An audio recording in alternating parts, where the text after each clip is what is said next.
સુરતની વરાછા પોલીસે અમરેલી જિલ્લાના સાવરકુંડલામાં નકલી પોલીસ બની લૂંટ કરનાર 2 આરોપીઓને ઝડપી પાડી કાયદેસરની કાર્યવાહી હાથ ધરી છે। આરોપીઓએ ફરિયાદીને ખોટા રેપ કેસમાં ફસાવી દેવાની ધમકી આપી લૂંટ કરી હતી। સુરતના વરાછા પોલીસ પાસેથી મળતી વિગત મુજબ વરાછા પોલીસની ટીમને બાતમી મળી હતી કે અમરેલી જિલ્લાના સાવરકુંડલામાં નકલી પોલીસ બની લૂંટ કરનાર 2 આરોપીઓ વરાછામાં આવ્યા છે, જેથી પોલીસે બાતમીના આધારે 2 આરોપીઓને વરસા સર્કલ પાસેથી ઝડપી પાડ્યા હતા। વરાછા પોલીસે હરેશ ઉર્ફે લાલો ભૂપતભાઈ રાઠોડ, જયસુખ હરસુખભાઈ ધાંધરને ઝડપી પાડ્યા હતા।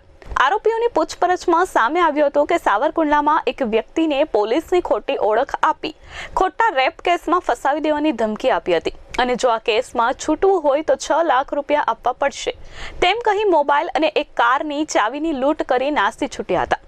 સમગ્ર મામલે સાવરકુંડલા પોલીસ મથકમાં ફરિયાદ નોંધાઈ હતી, જે અંતર્ગત બંને આરોપીઓ નાસ્તા ફરતા હતા।